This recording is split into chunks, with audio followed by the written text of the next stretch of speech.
You guys know what all this is right here in my hands? This is original Air Jordan 1 colorways, bro. Shadows, Breads, Storm Blues, Black Toes, Royal Ones, OG Black and Whites, Metallics, Navies, Maroons.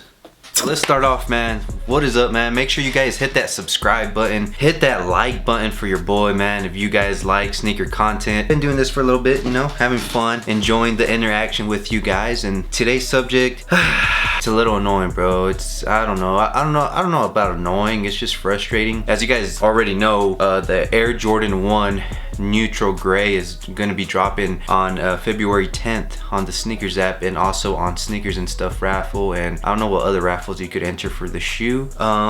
And well, that's an OG colorway. If you guys did not know, that's an original colorway from 1985. And the reason why I'm making this video is just because I feel some type of way that Nike is limiting that shoe to 23,000 pairs. Like it doesn't, I'm trying to make sense of why they would do that. Like, why didn't they reverse the colorway, or why didn't they do like a reverse royal, since they did the reverse bread 85? I don't understand why they chose an OG colorway and limited it. They limited the sneaker to 23,000 pairs, bro.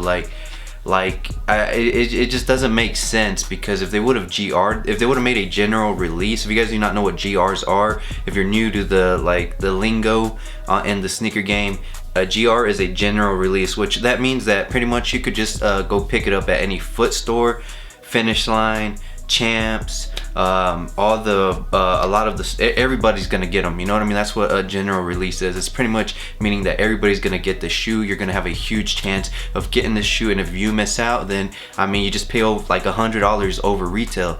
So that's not even a big deal. You know what I mean? That $100 over retail, if you really want the shoe, you're gonna pay that money. You know what I'm saying? If it's something that you really want. And I'm just, it's just, to me, it's just like frustrating. Like 23,000 pairs. Like, you guys could have made 200,000 pairs, and you guys would have still sold out within seconds, and you would have made so much money. I don't know if Nike's gonna make this shoe like a non-numbered pair in the original cut, or I mean, I guess like the non-original cut, or whatever, the non-85 cut. I don't know if they're gonna do that. If they do that, then this video means nothing. Then I'm happy. You know what I mean? Then I'm super happy. But I doubt they're gonna do that. I don't know if they would. I think the next OG Jordan 1 colorway that's gonna drop is gonna be the black and white Air Jordan 1s that I showed you guys, which would be these right here. I think this is probably gonna be like the next Air Jordan 1 OG colorway. I'm not too sure. That's just me taking a wild guess. And it's crazy because the navy metallics were sitting at outlets. The maroons, I had picked those up for retail back in the day, and then I sold them whenever I think I was trying to get a car. So I sold a lot of my OG Jordans, and I just recently, a few months back, before I even knew that the neutral grays were gonna drop, I started picking up my OG Jordan 1s back up and collecting them. And you know, the next one on the list was the powder blue, the UNC blues Air Jordan 1s, and that was the next on the list. I was waiting on these neutral grays, and I thought it would be like a GR, just like all the other packs, like the metallic packs, and you know. And then I'm just like thinking to myself, like, why, bro? Like now, like it's just so annoying, because we're gonna be paying a dumb amount, and the reason why this shoe's hyped isn't because of the colorway, or it isn't even because it's an OG. It's more so because there's only 23,000 pairs. Let me show you guys something real quick. If you guys have been watching my channel for the past year or so, or maybe exactly a year exactly from now, I guess not exactly right now, but a year from the release of these neutral grays, I actually did hit on the reverse bread 85s, and I got super lucky. But you know what, this shoe, to me, like, I like this shoe. Like, I could have, because they're going for like $1,100, you know what I mean? So I could have resold these for $1,100. Like, they were going for $1,100. Like, when I knew that I got the dub and I had my sneakers on the way, they were going for $1,100 for a couple days. And I could have made the money, but I decided not to. Why? I mean, when do you ever hit on sneakers app for a 23,000 pair shoe? You know what I mean? When? Usually never. And let me tell you something else. Recently, I noticed that the limit number on my drawstring bag, because it's a cheap limit number. I don't know how these other ones are gonna come, but the number was like stuck to the side of the drawstring bag or whatever, And dude, the limit number fell off my bag. I don't even know where that number's at, but guess what? I really don't care, because I like the shoe, and to me, like, the number doesn't mean shit, you know. It really don't mean nothing. I think it's a cool shoe, it's a cool concept, and I would have bought this shoe even if it wasn't limited, you know what I mean? I would have still bought it. I like it. It's a reverse spread, and it's in the 85 form, and for them to limit that shoe and that OG colorway, it's just like, dang, man, you know. Like, really, Nike, like, it's almost like you guys want to play with the resale, like with the resale game, you know, instead of like trying to steer away from sneakers reselling for so high, and instead just making everything a general release, and if you want it, you buy it. I mean, you guys are still making a lot of money, you know what I mean? It's almost like, you know, they gotta feed into the hype, you know, they gotta feed into numbers, they gotta feed into the resellers, they gotta feed into this culture, this resale culture, and it's almost like they're just adding fuel to the fire, you know what I mean? They're not trying to add water to it, because they got the water, bro. Like, they got a bunch of water, and they could put this fire out, and they could do what they did back 2017 with the blue Motorsport 4s that were sitting. That's a freaking crazy sneaker, because back in the day, the Motorsport 4s, you couldn't really get those, but I think it was given to some kind of a racing team. That whole team got the 4s or whatever. So in 2017, that shoe, they could have made that shoe limited, but they didn't, you know what I mean? They pumped out a bunch. They were even going for like $100. So like, they could easily do that, but that was like one of their worst years, because a lot of their sneakers hit the outlets.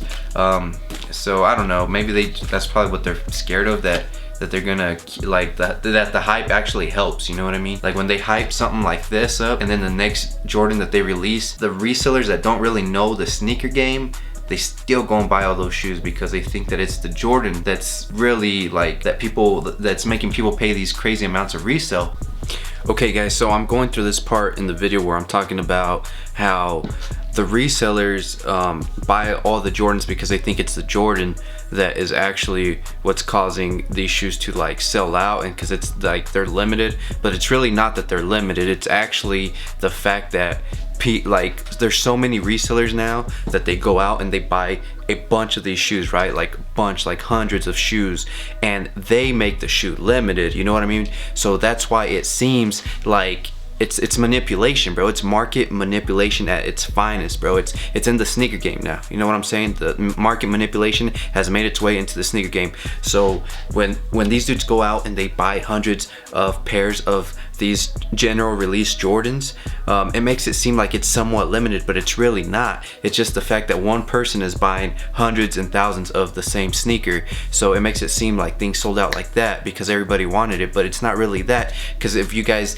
peep the numbers, a few days after release, or maybe even like a month after release, I'm not gonna say a few days, I'm gonna say a few months after they release, you guys see that price just drop down, because everybody that panicked and thought that they weren't gonna be able to get a pair, or that these shoes were gonna keep going up, they go on StockX, they go on IG, and they hit up these guys and they pay that extra money. And if they would just wait a few months to let that shoe settle in the market, then that's whenever the real numbers start to come out, you know what I mean? That's whenever the prices start coming down. What I was trying to say in this piece right here is pretty much that, you know, they limit these Jordans because, yeah, those are limited. And then so whenever they drop the next huge GR that everybody should be able to get, the sneaker resellers that don't know the Jordan brand and they don't know the sneaker game, all they know is that I'm going to get as much as possible. Those guys go and get as much as possible, and it makes the sneaker look limited. So that's what I was trying to say right here, guys. Back to the video. These are just all my opinions. This is just me kind of letting you guys know how I feel about the whole limiting it's like if they limited the Chicago ones. Imagine that. Imagine if next year they rumor that they're gonna re-release the Chicago ones and then they limit those. You know what I mean? Like, how many people would be feeling what I'm feeling right now? You really don't. A lot of people really don't care because they're not really out to collect all the colorways from 1985, the original release of the Jordan 1. You know, but just wait. And how would you guys feel? Answer this in the comment section before I get out of here. How would you guys feel if The Chicago one was dropping next year, but they limited it to 23,000 pairs, bro. Imagine, that shit would be going for like 5 racks, bro. I don't want to seem like I'm just like bitching and moaning for no reason. I think I have a legitimate reason. I don't mind the Travis Scott's being limited to 23,000 pairs. I don't mind the J Balvin's being limited to 23,000 pairs. I don't mind collabs. I don't mind like colorways like this, like a reverse spread, a reverse royal. I really don't mind that at all, like at all. But when you start to limit OG colorways, bro, that's just stepping on toes, bro. Man, let me know your guys' thoughts and opinions down below. I just thought I'd bring you guys a little video to just watch and just kind of let me know what you guys think about the whole thing. All right, man. It's your boy Jake. I'm out. Ladies.